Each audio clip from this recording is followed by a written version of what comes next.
projet d'un candidat à l'élection présidentielle. Ce soir à Carbone, un représentant du gouvernement. J'ai suggéré au gouvernement d'appeler cette nouvelle réforme la réforme Chacun sa mère.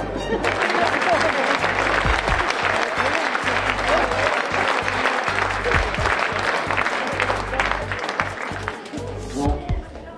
Je reviens à Carbone, puisque j'y étais venu il y a 3 ans sur le rond-point des Gilets jaunes. Comme j'ai mes petits carnets, j'ai retrouvé mes petites notes de l'époque. J'avais rencontré Sabrina qui était auxiliaire de vie sociale pour 688 €. Je n'avais pas fait mon film à cette époque-là. Et elle avait un compagnon qui était chaudronnier en CDI, mais leur gros problème, c'est que malgré ça, ils n'arrivaient pas à obtenir un prêt de la banque pour avoir une maison. Je pense que rien que ce témoignage nous donne une raison de lutter.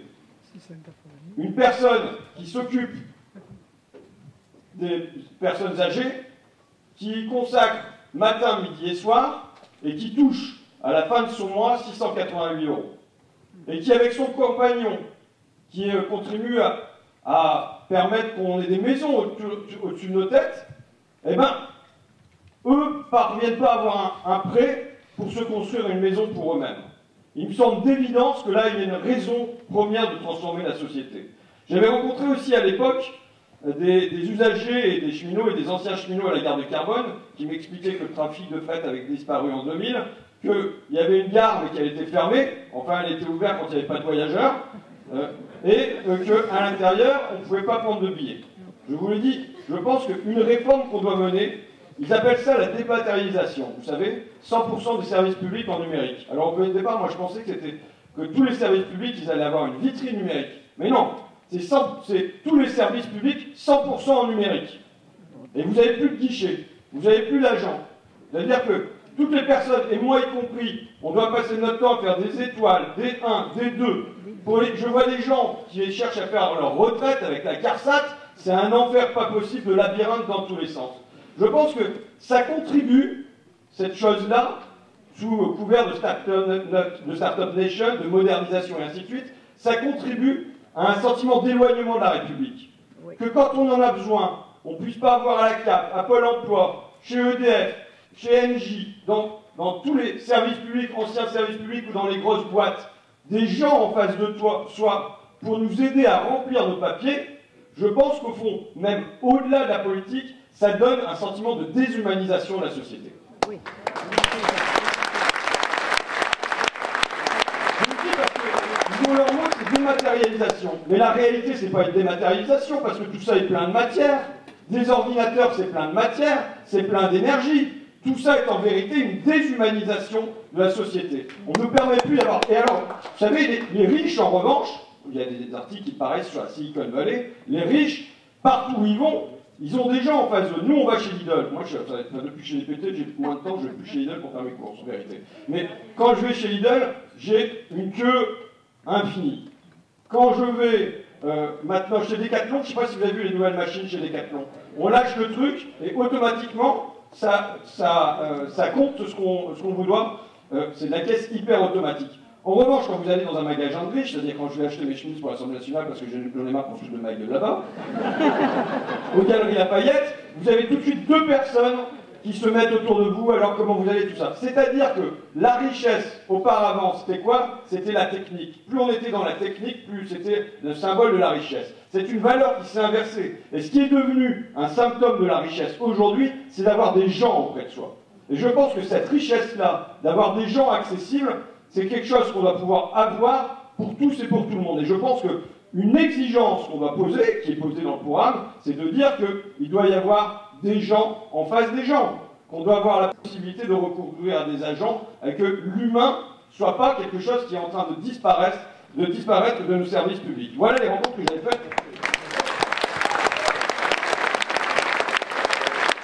Et je vais vous dire pourquoi je reviens à Carbone.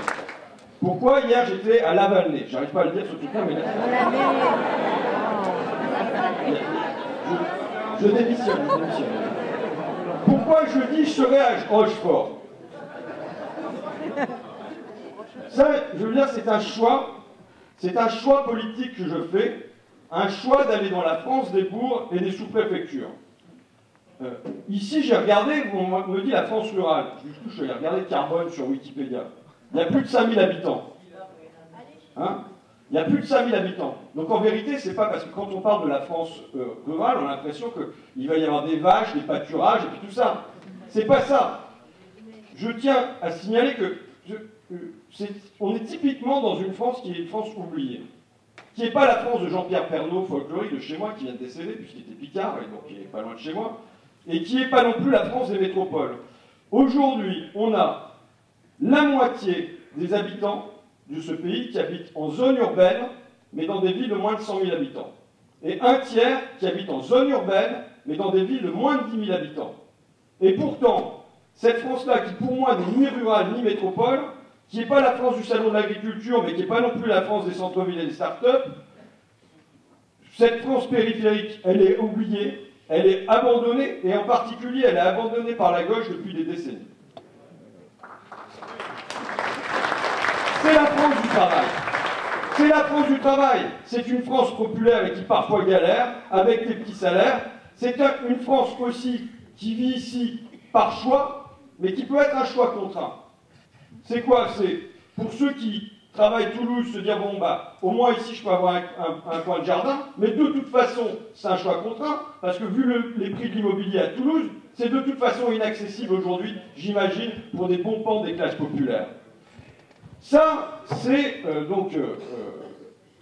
alors que ça veut dire que je fous mes papiers à terre comme ça, j'ai rien à ça après.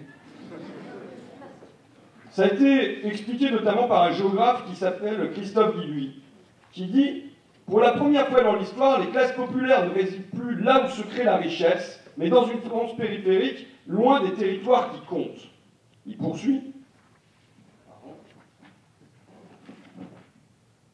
Il poursuit sur ces périphériaphones. Pour les élites, cette France n'existe plus. Cette France populaire, industrielle et rurale a vécu. Au mieux, il s'agit d'une France minoritaire et vieillie, qui s'accroche encore mais qui est condamnée à disparaître. Le problème est que cette France en voie de disparition est majoritaire. Et voilà, je pense, l'un des trucs qu'on a à résoudre, c'est qu'on a des métropoles qui aujourd'hui concentrent tous les pouvoirs politiques, les pouvoirs économiques, les pouvoirs médiatiques, et on a de l'autre côté une France oubliée qui s'est réveillée le 17 novembre 2018 sur les ronds-points. C'est pour ça que j'étais attaché, moi, à ce mouvement des Gilets jaunes, même avant de voir ce que ça allait donner, parce que je me disais que c'était la France des plus invisibles que moi je peux rencontrer dans mon coin, qui a décidé de revêtir un gilet jaune et de se rendre visible aussi jusqu'au plateau de télévision d'ailleurs. C'était les muets qui prenaient la parole, c'était les résignés qui étaient traversés d'une espérance, et c'était les éloignés de la politique qui ensemble se la rappropriaient. Évidemment, ce qui a été fait sur les ronds-points, il s'agit le 10 et le 24 avril de le refaire dans les urnes. C'est l'enjeu. C'est l'enjeu d'avoir cette France-là qui se réveille et qui trouve un chemin à sa colère et à son espérance. Un chemin qui, pour elle, est parti du gasoil, c'est encore un thème d'actualité, qui immédiatement, moi, dès que j'étais le 17 novembre 2018 sur les ronds-points, ce dont on me parlait, c'était du salaire minimum. C'était des difficultés quand on avait l'allocation adulte handicapé à vivre avec ça. C'était des difficultés à vivre avec des contrats aidés. Donc, du gasoil immédiatement social, très vite fiscal, avec rang l'ISF d'abord, avec une crise démocratique qui s'est approfondie en une crise démocratique avec le référendum d'initiative citoyenne, et qui aboutit pour moi quasiment à une crise métaphysique, c'est-à-dire les gens se remettant sur les ronds-points et se demandant en quoi on fait peuple, qu'est-ce qu'on a à faire ensemble. Je veux dire que tous ces points-là, au fond, sont des points qui traversent le programme de l'avenir en commun. La crise du gasoil, il est évident, je reviendrai après, mais qu'elle doit se résoudre autrement que par des chécounets, c'est-à-dire la crise des matières premières, puisque les matières premières, ça va augmenter dans la durée. Ça avait déjà augmenté avant la crise en Ukraine. Ils ont déjà balancé un petit chèque à la fin de l'année. Pourquoi? Parce que la crise écologique va mener à une hausse dans la durée du prix des matières premières. Donc ça veut dire qu'il va falloir avoir une adaptation face à ça, qui ne doit pas relever simplement de petits chèques qui sont balancés. On doit s'interroger sur comment on fait pour que les gens qui ont la nécessité de prendre leur voiture pour aller travailler ne payent pas leur essence peut-être le même prix que celui qui va partir au ski. Comment on fait pour relever le barème des auxiliaires de vie sociale qui à 35 centimes du kilomètre? Comment ça se fait que les infirmiers c'est à 2,50 €, je crois qu'on sait autour de chez eux, on me l'a dit. Comment ça se fait que pour les kinés ça va être à 5 €? Comment ça se fait que pour les médecins ça va être à 10 €? Alors que finalement, s'il s'agit de rémunérer au kilomètre, c'est le même prix pour tout le monde.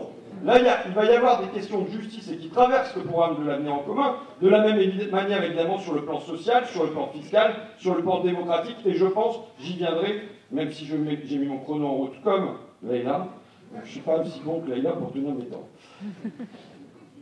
Ma conviction, et qui est en vérité une certitude, c'est que la gauche, je suis de gauche, moi, je ne peux pas m'empêcher de dire gauche, parce qu'à un moment, il paraît qu'on ne pouvait plus dire gauche. Mais moi, c'est pas parce que quelqu'un a pris ce mot-là et me l'a volé que je vais lui laisser. Oui. Je suis de gauche.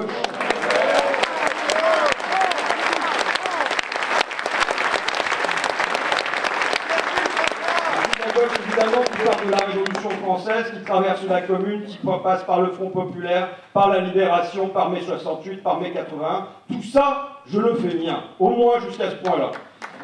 Mais cette gauche, elle ne peut pas gagner sans vous. Elle ne peut pas gagner sans réussir à réveiller un cœur populaire dans la France entière. Or, on a affaire, je pointais le problème, à un divorce historique qui dure depuis 40 ans entre la gauche et les classes populaires. Et c'est ça, l'un des enjeux de cette élection, c'est de parvenir à résorber ce divorce. Ce divorce, il a des causes matérielles. En 1981, lors de l'élection de François Mitterrand, à l'époque, la très vaste majorité des enseignants votent pour le candidat socialiste au deuxième tour, et 3/4 des ouvriers votent pour lui. Ensuite, se produit quelque chose qui va bousculer la donne. C'est la mondialisation. La mondialisation va tracer comme un fil à couper le beurre entre les vainqueurs et les vaincus. La mondialisation, elle va produire une multiplication par 4 assez rapidement du chômage chez les ouvriers, en particulier les ouvriers non qualifiés, tandis que, grosso modo, elle va maintenir le même taux de chômage pour les professions intellectuelles supérieures et pour les professions intermédiaires. Donc elle vient faire que le même fait économique va produire deux réactions différentes, c'est-à-dire une peur. On ne comprend pas notre pays, on ne comprend pas les classes populaires de notre pays si on n'y place pas au cœur le mot peur aujourd'hui. Dans les entreprises, c'est la peur. C'est la peur de perdre son boulot qui règne. C'est de demander, ben voilà, et c'est la peur pour ses enfants. Comment ils vont trouver du boulot? C'est Henri Trajucchi qui disait à cette époque-là, la peur a changé de camp. Donc qui était le leader de la CGT, qui disait la peur a changé de camp. Auparavant, c'était les patrons dans l'après 68 qui avaient peur. Et à ce moment-là, grâce au chômage, on a fait changer la peur de camp. Et donc ça, c'est du côté des classes populaires. Du côté des professions intermédiaires, des classes supérieures, il y a ce que Emmanuel Todd appelle un passivisme des éduqués. C'est-à-dire qu'ils ne considèrent pas forcément comme à la main que la mondialisation est heureuse, mais au fond, on peut s'en accommoder. Elle ne nous frappe pas. C'est ce que je disais. C'est, vous savez, si jamais la mondialisation, elle avait fait que demain, les députés, on leur disait finalement, franchement, soit vous mettez au tarif roumain, soit on va recruter à Bucarest, parce que quand même c'est beaucoup moins cher. Et sous 48 heures, on aurait trouvé moyen de résoudre ce problème-là. Si ça avait été les journalistes, les médecins, qui avaient été traités de cette manière-là en disant « bah non, je suis désolé, mais au Pakistan, il y a beaucoup moins cher pour produire », on aurait trouvé des parades à ça. Cette mondialisation, elle a duré pendant 40 ans parce qu'elle touchait les gens qui n'avaient pas accès à la parole publique, qui n'avaient pas accès à l'espace politique. Et donc, ça a produit des divorces sociaux, une précarité qui a grimpé chez les jeunes, des salaires qui ont stagné dans les classes populaires, un divorce, y compris un divorce géographique, puisque certains ont ramassé la mise avec une gentrification des centres-villes, un tarif, un coût du mètre carré qui s'est très nettement relevé, et la possibilité d'acheter en plus une résidence secondaire à la campagne, pendant que les autres peinaient à s'acheter simplement leur maison. Un divorce culturel aussi que je veux pointer, c'est-à-dire qu'il y a eu un espèce de double stigmate. Non seulement les classes populaires perdaient sur le plan matériel, mais en plus, on les accusait. C'est Dupont-la-Joie, qui pour moi est un film qui incarne ça, c'est-à-dire l'homme qui va au camping, qui joue à la pétanque, bah c'est un salopard, il va être raciste et tout ça. C'est-à-dire un dénigrement, y compris par l'élite culturelle de gauche, d'une figure populaire. Bon, c'est vrai que moi je préfère le camping avec Franck Dubosc. Bon, voilà. Mais c'est-à-dire que tout ce qui était de l'attribut populaire s'est trouvé être subir la moquerie et le mépris. La pétanque, le camping, le Bob Ricard, le foot, bon. Et je pense qu'on en sort en partie de ça. Et évidemment, un divorce politique. Un divorce politique qui fait que, grosso modo, assez longtemps, les éduqués ont continué à voter à gauche, au centre-gauche, vous mettez autant de guillemets que vous voulez à ça, pendant que le vote des classes populaires, lui, est largement parti dans l'abstention ou à l'extrême droite. Jusqu'à une espèce de validation en 2012 par Terra Nova, qui disait qu'en gros, bon, bah, il fallait abandonner les classes populaires, il fallait les abandonner au Front National, il n'y avait plus rien à faire avec elles, mais qu'il fallait se recentrer sur les jeunes des cités, sur les femmes, enfin sur, voilà, identifiant un certain nombre de segments, mais se disant, voilà, il faut laisser tomber les classes populaires. En 1984 est une année charnière pour ça.